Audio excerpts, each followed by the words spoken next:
नमस्कार दोस्तों, स्वागत है आपका हमारे YouTube चैनल धर्मवीर लाइव पर। मैं हूं आपका दोस्त धर्मवीर। दोस्तों, आज भारत सरकार ने एक ऐसा फैसला कर दिया है जिसके बाद जितने भी टूरिस्ट सेक्टर से जुड़े हुए लोग हैं, जो कि विदेशी पर्यटन का इंतजार कर रहे थे, जो कि इनबाउंड टूरिज्म पे डिपेंड लोग हैं, उनके बीच हलचल बढ़ गई है।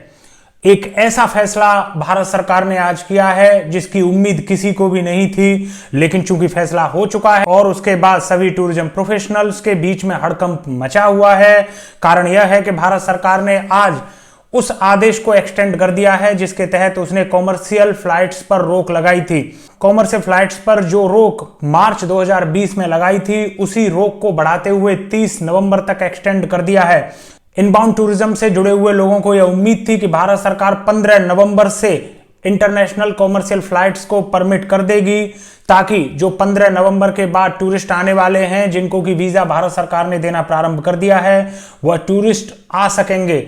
लेकिन आज जो फैसला भारत सरकार ने किया है, उसके बाद पर्यटन कर्मियों में एक बार फिर से मायूसी छा गई है और उनको एक बार फिर से यह चिंता सताने लगी है कि 15 नवंबर के बाद जो वीजा स्टार्ट होने थे, क्या वो वास्तव में स्टार्ट हो पाएंगे, या फिर भारत सरकार ने सिर्फ एक डेट घोषित की है और उसके बाद वीजा की प्रक्रिया भी नॉर्मल कॉमर्शियल फ्लाइट्स के अनुसार टलती रहेगी। तो दोस्तों, आज के इस खास कार्यक्रम में हम आपको यह बताना चाहते हैं कि अगर आपको यह लगता है कि फ्लाइट्स पर बैन एक्सटेंड होने का मतलब यह है कि भारत 15 नवंबर से टूरिस्ट वीजा भी स्टार्ट नहीं कर रहा है, तो यह गलत है। भारत सरकार 15 नवंबर से टूरिस्ट वीजा स्टार्ट कर चुकी है, टूरिस्ट वीजा मिलने स्टार्ट हो चुके हैं, लेकिन दो बातें बिल्कुल अलग अलग हैं। टूरिस्ट वीजा मिलना अलग बात है और नॉर्मल कॉमर्शियल फ्लाइट्स का स्टार्ट होना अलग बात है।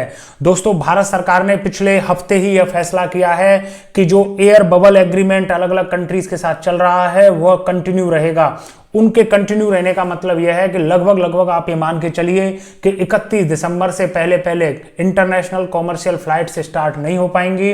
जो एयर बबल एग्रीमेंट अलग अलग कंट्रीज के साथ भारत सरकार ने किया हुआ है, वही कंटिन्यू रहने वाला है। लेकिन वीजा की जो सर्विसेज हैं वो स्टार्ट हो चुकी हैं। 15 नवंबर ऑनवर्ड्स इंडिविजुअल वीजा लिए हुए टूरिस्ट भारत आ सकते हैं, वीजा के लिए वो अप्लाई कर सकते हैं। और एक वैक्सीन वाला जो एक पॉइंट है, वो मैं आपको फिर क्लियर कर दूं। जो मेरे पिछले वीडियो से अगर किसी को फिर भी क्लियरेंस नहीं मिल पाई थी, तो आज इस पॉइंट को मैं फिर से क्लियर कर दूं।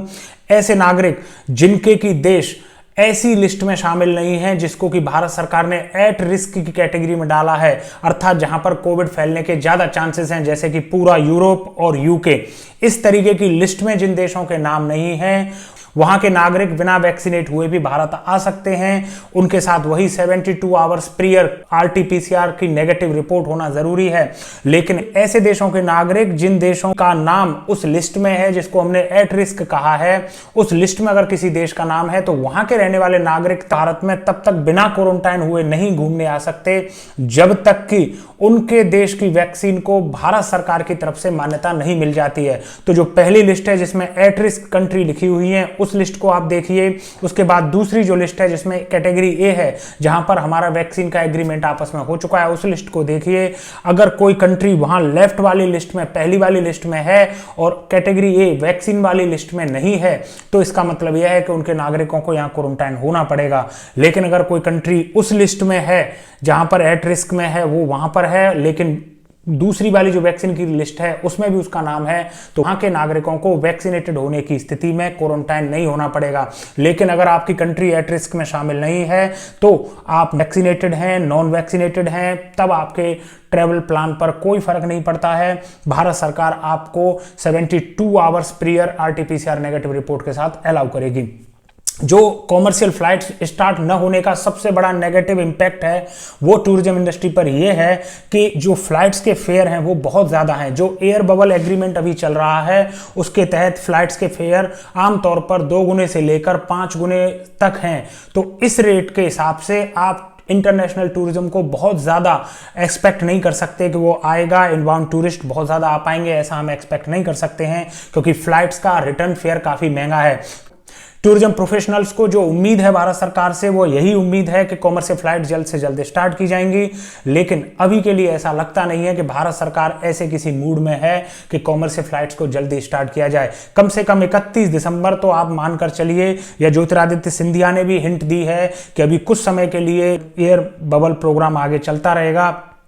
देखने वाली बात है कि यह कितनी जल्दी भारत सरकार इस फैसले को बदलती है और नॉर्मल कॉमर्शियल फ्लाइट्स स्टार्ट हो पाती हैं। क्योंकि इनबाउंड टूरिज्म की अगर हम बात करें तो भारत में तो इनबाउंड टूरिज्म केवल तभी फल फूल पाएगा जबकि इंटरनेशनल फ्लाइट्स के फेयर चीप होंगे, उनकी रेट्स नॉर्मल होंगी, तभी आपके ट्रैवल एजेंट्स हैं उनके पैकेज बिक पाएंगे। और जो रेट अभी चल रही है उसमें एफआईटीज के पैकेज बिकना तो समझ में आता है, और वो भी जो रिच एफआईटीज हैं या फिर जिनको आना ही आना है, कंपलसरी है, वह तो उस फेयर को पे करेंगे। लेकिन हम ये एक्सपेक्ट करें कि एक ऑर्डिनरी टूरिस्ट वो फेयर पे करके भारत घूमने आएगा, ऐसी उम्मीद कम ही है। दोस्तों, अगर आपको हमारा वीडियो पसंद आया तो इस वीडियो को लाइक करें, शेयर करें। अगर आपने अभी तक हमारा चैनल सब्सक्राइब नहीं किया तो इस चैनल को सब्सक्राइब करें, नोटिफिकेशन बेल प्रेस करें ताकि आपको हमारे वीडियो सबसे पहले मिल सकें। मैं मिलता हूं आपको अगले वीडियो में, तब तक मुझे दीजिए इजाजत। जय हिंद, जय भारत।